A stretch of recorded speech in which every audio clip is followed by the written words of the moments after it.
There's a quiet kind of liberation that arises, not when you gain control, but when you release the need for it.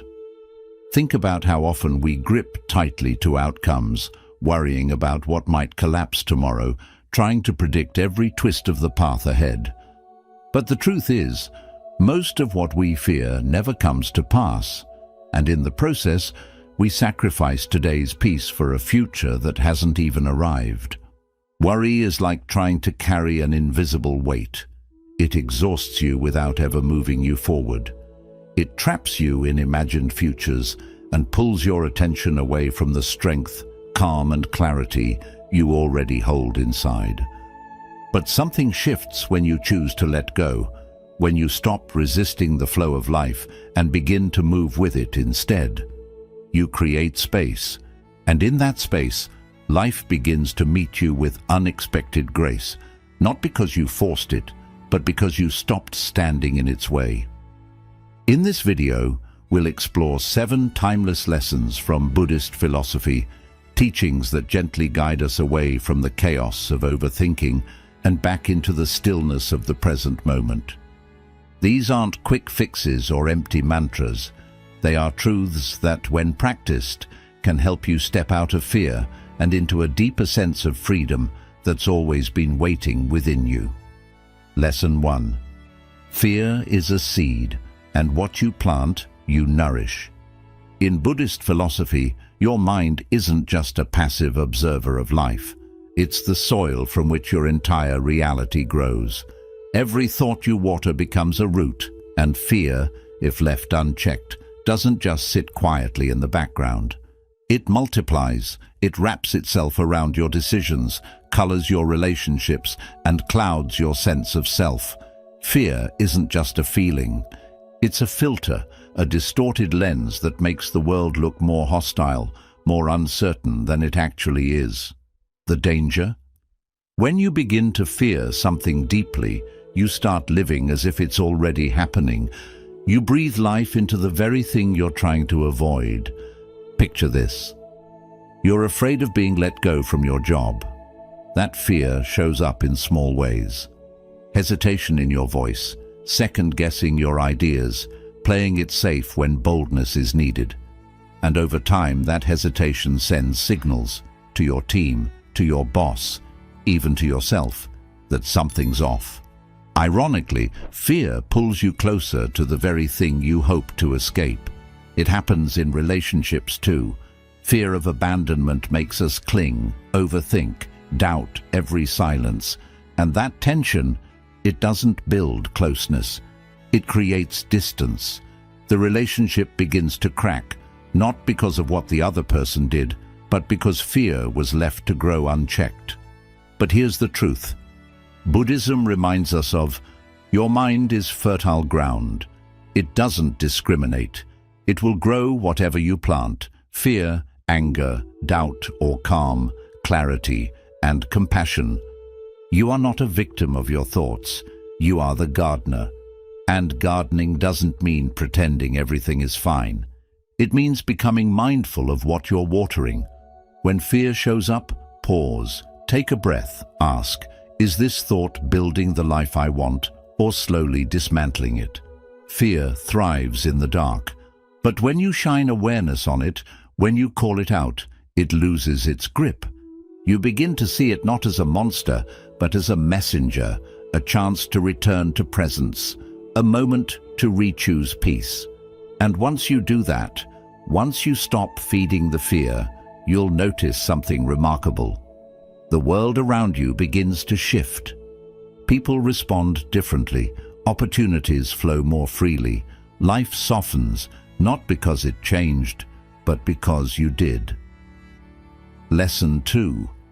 Real strength isn't in control, it's in surrender. In today's hyper-driven world, we're taught that strength looks like control. Master your routine, dominate your goals, force your future into shape, push harder, plan better, never let go. But Buddhist wisdom flips that narrative completely.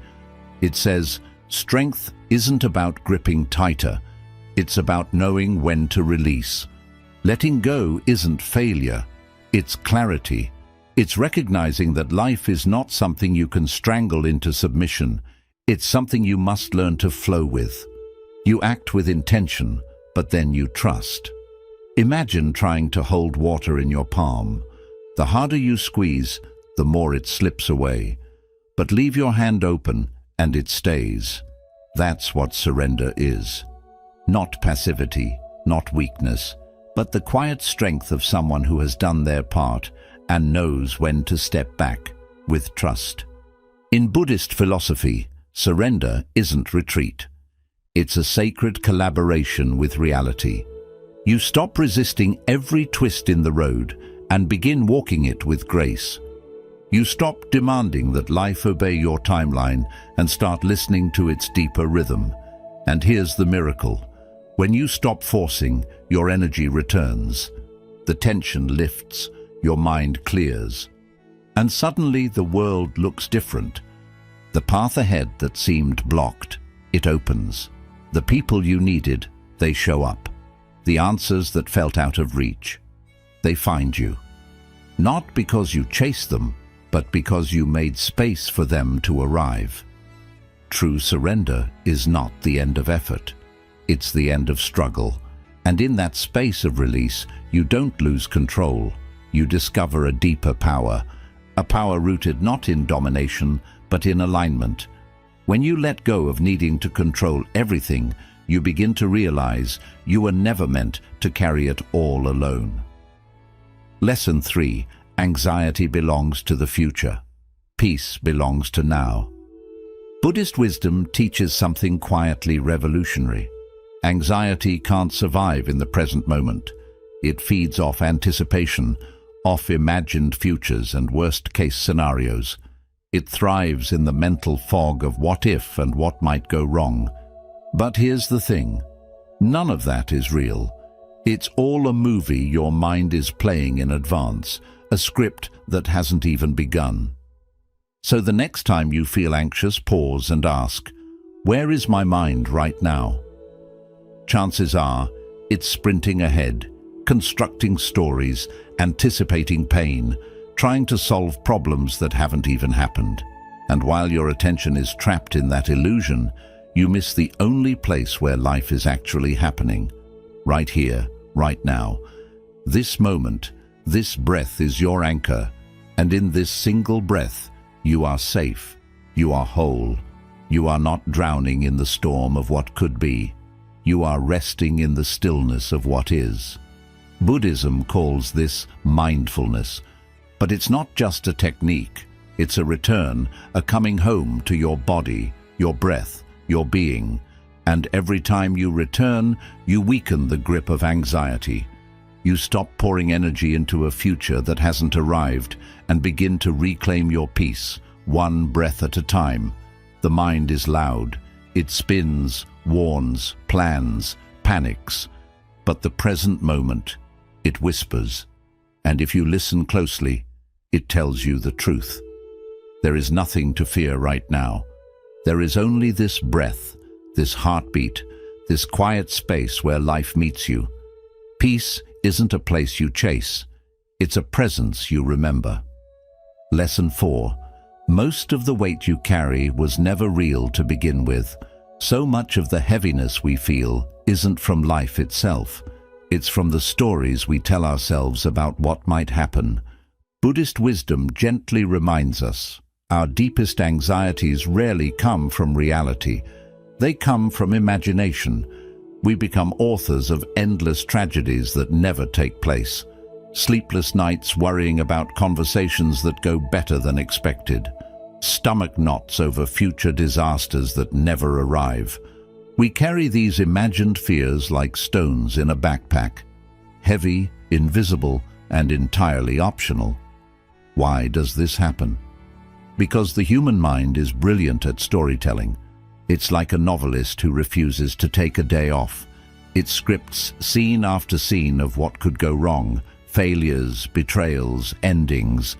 And while these stories live only in our heads, our bodies begin to react as if they're already happening. We start defending ourselves from threats that don't exist. We act tense. We close off, We brace for storms that may never come. But here's what Buddhism teaches with such clarity. Just because a thought appears doesn't mean it's the truth. The mind can imagine anything. It doesn't mean you need to live inside every script it writes. Think back. How many times have you feared a situation only to realize it wasn't nearly as bad as your mind predicted? How often has the thing you dreaded passed quietly, or never happened at all? Worry distorts reality. It pulls distant fears so close that we start reacting to shadows, not facts. And in doing so, we miss what's actually here. This peaceful breath, this simple moment. So the next time you feel yourself spiraling, pause. Take one conscious breath and gently ask, is this happening right now? Or is it just a thought? That one question can return you to the present. And the present is almost always gentler than your imagination. Let those imagined burdens fall away.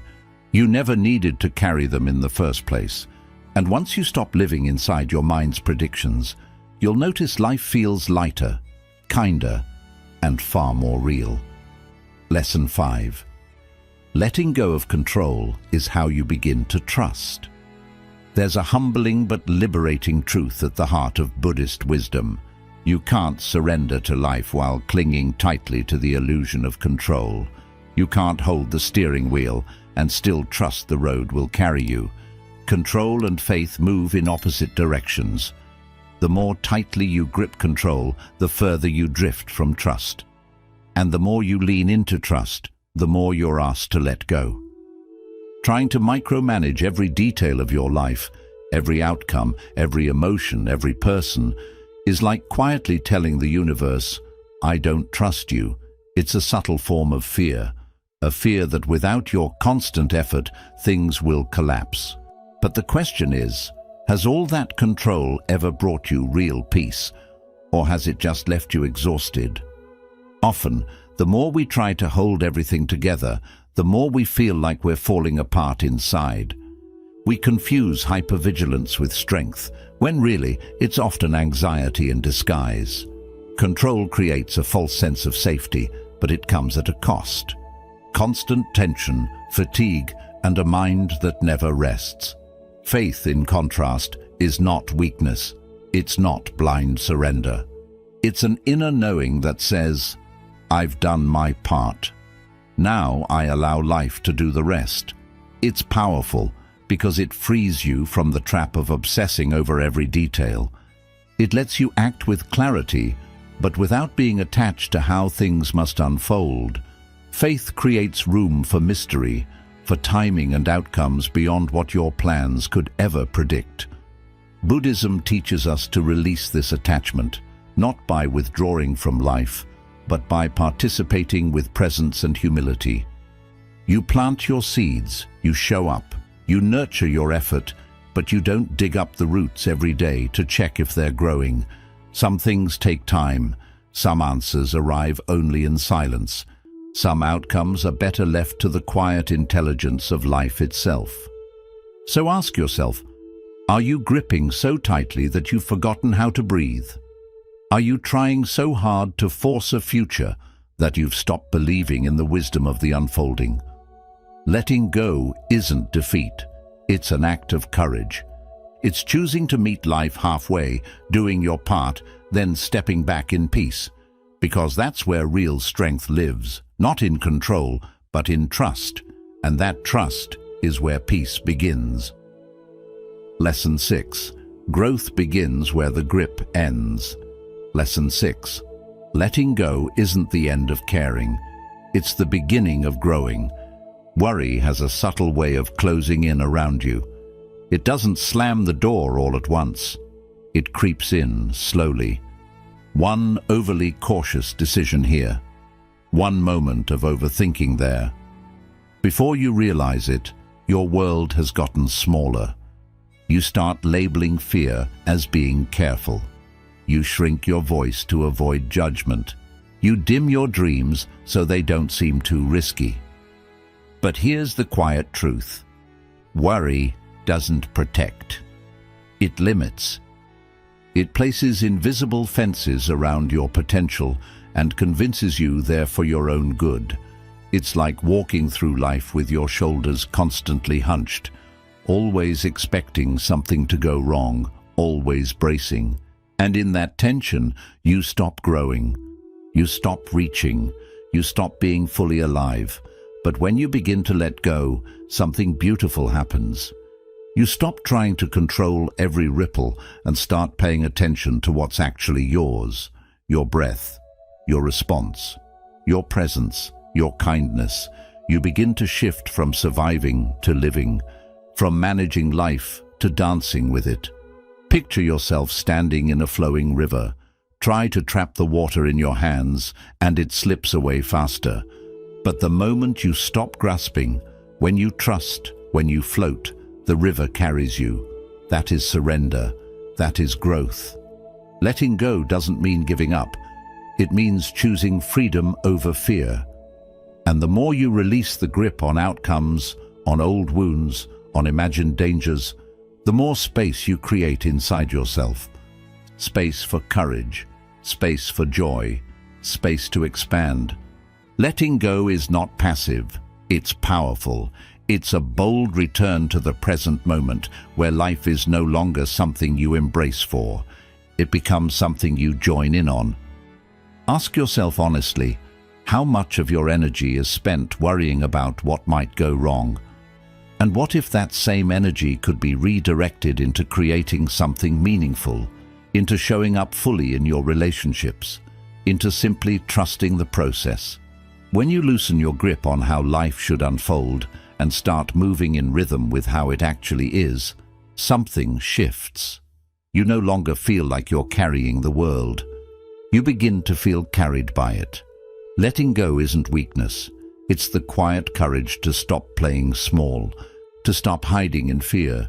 It's the moment you stop shrinking and start expanding, with openness, with trust, with a heart that's ready to grow again. Take a deep breath. Feel the space that opens up inside you. That space is where your freedom begins. Lesson 7. Life begins to flow. Not when you control it, but when you stop trying to. One of the most overlooked teachings in Buddhist philosophy is also one of its most liberating. Life doesn't need your constant interference to work. In fact, the more we try to control each detail, each outcome, each emotion, each response, the more we create resistance. The more we grip, the more chaos we accidentally invite. But when you learn to step back, not from apathy but from trust, something extraordinary begins to unfold. Life starts moving with a rhythm far wiser than any plan you could construct. Decisions become clearer, paths open. The right people and timing begin to arrive, not through force, but through alignment. Yet this idea feels deeply unsettling for many of us. We've been conditioned to believe that control equals safety, that if we don't double-check, overanalyze, and micromanage, everything will fall apart. And so we interfere. We hover, we push, we stress. We try to force conversations, chase outcomes, and speed up what isn't ready. But in doing so, we drain our energy and disturb the very peace we're longing to find. Buddhist wisdom offers a different way, a gentler, wiser path of non-interference. Not as a withdrawal from life, but as an act of deep trust. Just as water finds its path through the rocks, life finds its flow when we stop damming it with fear. The more we meddle, the more we stir up mud. But when we step back, clarity returns. Think of all the times you tried to force something into place, a relationship, a job, a decision, only to watch it collapse under pressure. Then remember those rare moments when you finally surrendered, when you breathed, released your grip, and let life be. And things began to align, almost magically. That wasn't coincidence. That was space. Your worry, your control, your constant mental rehearsal. These are like stones thrown into a clear stream. They disturb the current. But when you stop interfering, the water becomes still again. Life becomes smooth. Control may seem like power, but it's often fear in disguise. And fear, unchecked, robs you of the very outcomes you're trying to reach. So how do you shift? You begin with observation. Notice when you're clinging too tightly, checking your phone for the 5th time, overthinking a conversation, pressuring someone or something to move before it's ready. And ask yourself, what would it look like if I loosen my grip just a little? Non-interference isn't laziness, it's maturity. It means understanding what's truly yours to do and what's not. You plant the seed, you nurture it, but you don't rip it out of the soil to check if it's growing. Growth, real growth, takes patience, not force. Picture holding a butterfly in your palm. If you squeeze in fear that it will fly away, you'll crush it. But if you hold it gently, it may stay longer. And even if it flies off, it might come back because it remembers the safety of your open hand. This is how life works. The tighter you cling, the more things slip through. But when you allow space, everything breathes, and what's meant for you begins to flourish. And that's when the shift happens. Life begins to support you. Energy returns, solutions appear. The right words, the right timing, the right people, they all begin to arrive without being forced. You stop feeling like the world rests on your shoulders, and for the first time, maybe in a long time, you feel held. At the root of our interference is often fear. Fear of loss, of failure, of not being enough. But life doesn't ask you to be perfect. It asks you to trust, to breathe, to let go of the belief that you must do everything alone. So, take a moment, reflect. Is there something you're holding on to too tightly? A decision you're pushing too hard? A conversation that keeps replaying in your mind? Honestly ask yourself, what would it be like to release this? Not because you're giving up, but because you trust. Because when you stop forcing, you begin to receive. When you stop interfering, life starts working with you, not against you. You don't have to control every detail. Sometimes, the wisest thing you can do is take a deep breath, do your part, and step back. Trust the flow. Ride the wave. Let life meet you in the space created by your surrender. You're not here to control the ocean. You're here to learn how to float. Bonus lesson. Choose what matters, not what feels easy. Picture walking down a foggy path where the next step isn't clear and the air is heavy with uncertainty. Most people stop right there. They turn back, not because they're weak, but because they've been taught to seek comfort over truth. But Buddhism teaches something different. It encourages you to keep moving forward, letting what truly matters guide your steps, even when the ground feels unstable. This is where many of us struggle. We confuse comfort with peace, but comfort isn't always peace. Sometimes it's just avoidance in disguise. It's the quiet choice to stay where things are familiar, even if they're unfulfilling, because the unknown seems too risky. So we settle. We hold on to habits that numb us, relationships that drain us, routines that keep us small, all in the name of safety. But here's the problem. What's comfortable often keeps you stuck, while what truly matters requires change. Growth never comes without discomfort. Wisdom never comes without asking tough questions. And peace, the kind that comes from within, only arrives when we start choosing what's valuable over what's easy. Think of a seed buried in the soil. If it stayed comfortable, it would never break open. But in breaking, it begins to rise. It pushes through the dirt, struggles toward the light, and in that struggle becomes what it was always meant to be. That's how the soul grows, not in quiet and stillness alone, but in the tension between staying safe and choosing to rise. In Buddhist thought, this is the path of right effort, not effort driven by fear or striving, but effort grounded in intention and clarity. It asks you, what do I value more, immediate relief or long-term alignment with who I truly am? Choosing what matters means showing up for your own transformation, even when it's uncomfortable. It means being willing to sit with painful emotions instead of avoiding them. It means stepping away from distractions and leaning into presence. It means having tough conversations, setting boundaries, walking away from things that don't align with your path. Not because it's easy, but because your peace depends on it. This path won't always feel good.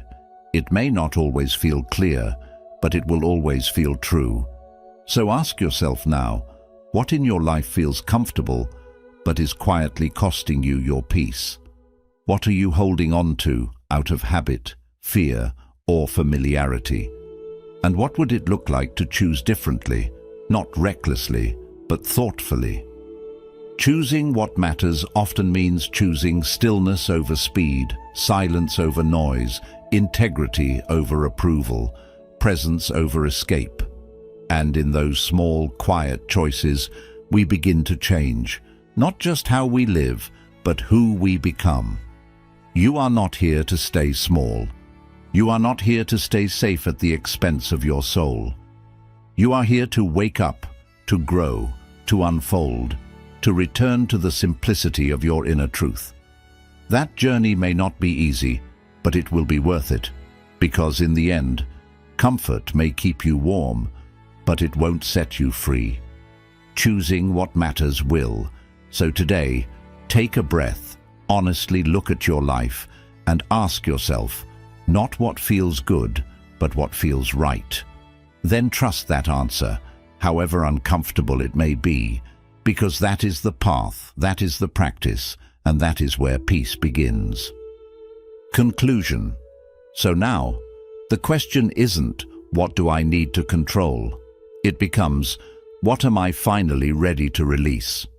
Because true freedom doesn't come from holding on tighter, it comes from the quiet courage to let go, not carelessly, but with clarity, not in weakness, but with trust. If these lessons have resonated with you, take a moment right now to pause, breathe, reflect, and gently let go of something you've been holding that no longer serves you. It might be a fear, a belief, or an old story that's kept you small. You don't need to change everything overnight. Just begin with one breath, one decision, one small act of trust. If this message gave you clarity or peace, consider liking this video to support the channel and let the algorithm know it matters. Share it with someone you care about who may be quietly struggling to let go. And if you want more wisdom rooted in Buddhist philosophy, mindfulness, and inner strength, subscribe to the channel. Each week, we'll walk this path together, towards stillness, toward presence, and toward a life lived more lightly. Because when you stop forcing, life begins to move. And when you trust it, it starts to meet you right where you are.